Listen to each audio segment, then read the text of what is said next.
بسم اللہ الرحمن الرحیم۔ رمضان کا مبارک مہینہ اپنے بابرکت آمد کے ساتھ جلد ہی انشاءاللہ آنے والا ہے۔ کراچی میں، پاکستان میں کراچی میں خاص طور پہ کل یا پرسوں انشاءاللہ ہمارا پہلا روزہ ہوگا، اور رمضان کی برکات کو ہم انشاءاللہ دوبارہ محسوس کریں گے اور اس سے محظوظ ہوں گے۔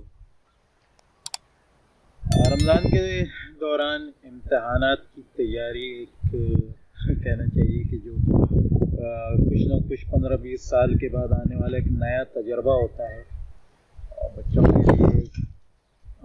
کہنا چاہیے کہ تھوڑی سی مشکلات بھی اس میں ہوتی ہیں۔ اور رمضان کے متعلق کہ رمضان میں کس طرح تیاری بھی کی جائے، اور جو اس کی برکات ہیں، اللہ تعالیٰ کی عبادتیں ہیں، اللہ تعالیٰ احکامات ہیں، روزے ہیں، ان سب کو سحری افطار کے ساتھ کس طرح جو ہے ان تمام چیزوں کو پورا کیا جائے، یہ تمام طلبہ کے لیے ایک مشکل مرحلہ ہوتا ہے۔ اس سے پہلے میں نے کچھ ویڈیوز رمضان کے دوران کس طرح پڑھائی کی جائے، کس طرح امتحانات کی تیاری کی جائے، اس سے پہلے بھی بنائی ہیں۔ انشاءاللہ میں ان کا لنکس جو ہے وہ اس ویڈیو کے ڈسکرپشن میں دے دوں گا، ان کو بھی ضرور دیکھیں تاکہ صحیح طریقے سے آپ اپنے امتحانات کی جو ہے وہ تیاری کر سکیں، خاص طور پہ رمضان کے دوران، جبکہ اللہ تعالیٰ کی عبادت بھی کرنی ہو اور روزے بھی رکھنے ہوں، تلاوت وغیرہ بھی کرنی ہو، اور اس کے ساتھ ساتھ پورے طریقے سے امتحانات کو بھی دیکھنا ہو۔ ٹھیک ہے، بہرحال رمضان کی آمد ہے، تمام بچوں کو، تمام طلباء کو رمضان پیشگی مبارک ہو۔ انشاءاللہ اللہ تعالیٰ سے دعا ہے کہ یہ رمضان ہمارے لیے بہت ہی باعث برکت ہو، تمام بچوں کے لیے ان کی دینی دنیاوی تمام معاملات میں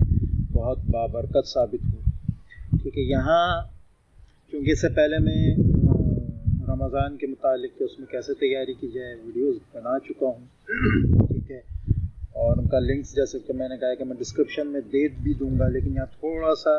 مختصر سا ڈسکشن ہم کریں گے کہ امتحانات کی تیاری رمضان کے دوران کس طرح کی جائے، اور اس کے ساتھ ساتھ ایک دوسری چیز بھی میں آپ کو بتاؤں گا، وہ یہ کہ پورے 30 دن میں جو ہم قرآن مجید پڑھتے ہیں انشاءاللہ اس کی تفسیر بھی میں اپنے چینل پر جو ہے وہ شیئر کرتا رہوں گا، اور اس کے ساتھ ساتھ وہ آپ کو میری ویب سائٹ پر بھی مل جائے گی، تو اس کو میں انشاءاللہ لاسٹ میں ہم ڈسکس کریں گے کہ وہ آپ کو کس طرح ملے گی۔ ٹھیک ہے، ابھی ہم فی الحال ڈسکس یہ کر لیتے ہیں کہ بھئی امتحانات میں رمضان کے دوران امتحان کی تیاری جو ہے وہ کس طرح کی جائے۔ ٹھیک ہے، تو بابا بھائی پہلے یہ کہ امتحان اللہ تعالیٰ کی عبادت کے ساتھ امتحانات کی تیاری جو ہے ایک مشکل مرحلہ ہوتا ہے، ایک چیلنجنگ چیز ہوتی ہے تمام طلباء کے لیے، تمام بچوں کے لیے۔ تو رمضان کے دوران پہلے یہ ہے کہ آپ اپنی طبیعت کے لحاظ سے مناسب شیڈیول بنائیں، کہ آپ کا شیڈیول کیا ہونا چاہیے، چاہے اس میں اپنی پڑھائی کے ٹائم کو تھوڑا سا کم کر دیں، آرام کے ٹائم کو تھوڑا سا نسبتاً جیسے آپ اس کے علاوہ عام دنوں میں کرتے ہیں تھوڑا سا بڑھا دیں، لیکن یہ کہ تسلسل نہ توڑیں دونوں چیزوں کا۔ دیکھیں دین و دنیا دونوں کو ساتھ لے کے چلنا ہوتا ہے۔ جو چیز آپ پورے مہینے اگر چھوڑ دیں گے، آپ یہ سمجھیں کہ مجھے صرف اللہ تعالیٰ کی عبادت ہی کرنی ہے، گو کہ دنیاوی تعلیم بھی اللہ تعالیٰ کی عبادت ہے، اگرچہ جب وہ اللہ تعالیٰ کی رضا کے لیے اس کی مرضی کے مطابق کی جائے، لیکن آپ اگر دنیاوی تعلیم کو بالکل ہٹا دیتے ہیں مہینے بھر تو بہت زیادہ نقصان ہے اس کا۔ ویسے بھی اس دنیا میں دیانت دار لوگوں کی جو دین کو سمجھتے ہیں، دین پر عمل کرنا جانتے ہیں اور اس چیز کا درد رکھتے ہیں کہ دین پر کس طرح عمل کیا جائے، اللہ کے احکامات کو کیسے پورا کیا جائے، سب بہت کم ہیں۔ ان لوگوں کی شدت سے ضرورت ہے جو انتظام میں، نظام میں ایسے لوگ آئیں جو اللہ تعالیٰ کو چاہنے والے ہوں، اللہ تعالیٰ سے محبت کرنے والے ہوں اور اللہ تعالیٰ کے احکامات کو پورا کرنے والے ہوں۔ تو اگر دین کا درد رکھنے والا دنیا کو بھی اس چیز کے لیے سیکھ رہا ہے کہ میں اللہ کے احکامات پورے کروں، تو انشاءاللہ دنیا کی تعلیم بھی اس کے لیے جو ہے وہ عبادت کا باعث ہوگی، عبادت کا سبب ہوگی، عبادت ہی کہلائے گی۔ ٹھیک ہے، تو شیڈیول آپ پلان کریں، اللہ تعالیٰ کی تلاوت وغیرہ، روزہ، سحر وغیرہ، آرام وغیرہ وہ بے شک تھوڑا سا بڑھا دیں، اور باقی جو آپ کی اسٹڈی کے اوقات میں تھوڑا سا کم کر دیں،